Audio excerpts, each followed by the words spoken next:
राजा और साधु। राजा विजयवान एक बड़े साम्राज्य का राजा था।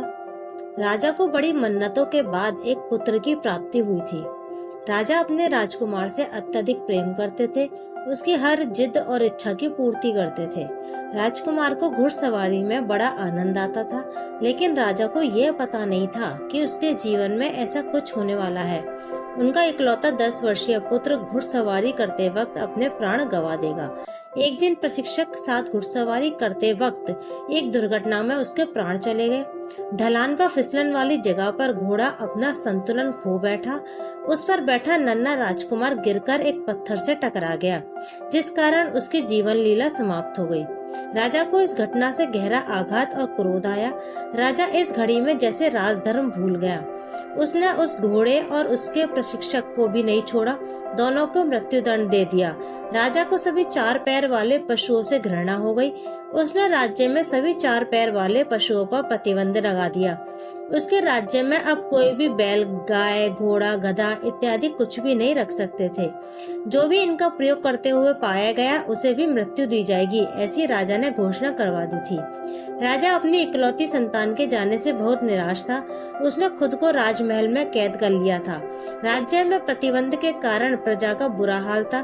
कई कोसों तक उन्हें अब चलकर जाना पड़ रहा था। खेती करने के लिए भी उन्हें बैल ना होने से बहुत असुविधा हो रही थी।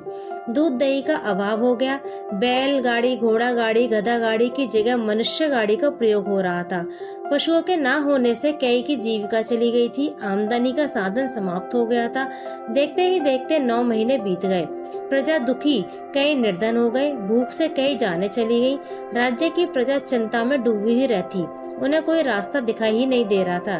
तभी एक साधु सन्यासी का उसी राज्य से गुजरना हुआ।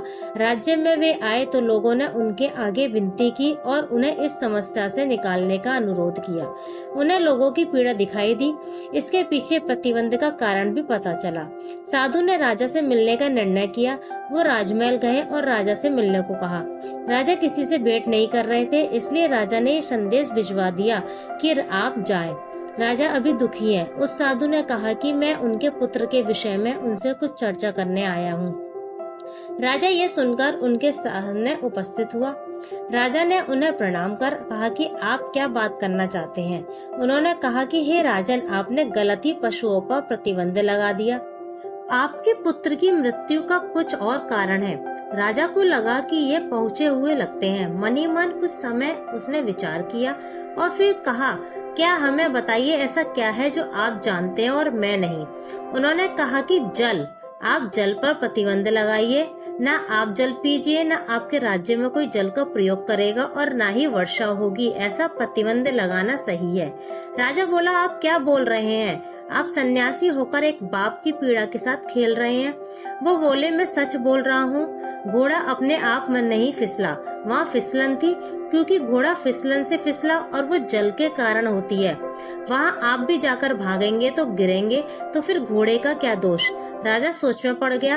वो फिर बोले कि तुमने उस घोड़े के और उसके प्रशिक्षक के प्राण ले लिए, पर तुमने अपने प्राण नहीं लिए, क्योंकि वो घोड़ा और उसके प्रशिक्षण करने वाले को तुम ही यहाँ लाए थे।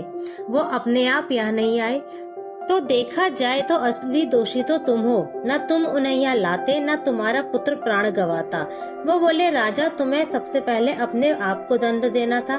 क्या वर्षा पर प्रतिबंध लगा सकते हो? अगर इस घटना की जड़ में जाओगे तो कुछ और ही कारण तुम्हारे समक्ष आएंगे। तुम राजा हो और राजा का पहला धर्म प्रजा पालन है, एक पिता की भांति। तुम्हारी संतान का तुम्हें इतना दुख है। इस वजह से राज्य में जितने लोगों की मृत्यु हुई है तुम्हें पता है? नहीं, तुम राजा योग्य नहीं हो। जन्म और मरण तो प्रगति का नियम है।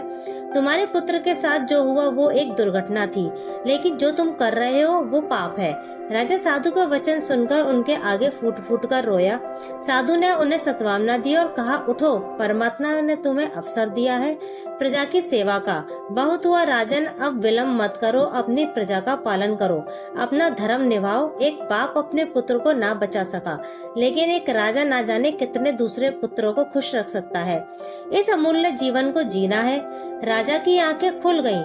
उसने इस कृत्य के कारण उसके राज्य में जो हानि हुई थी उसे पूरा करने में वह लग गया।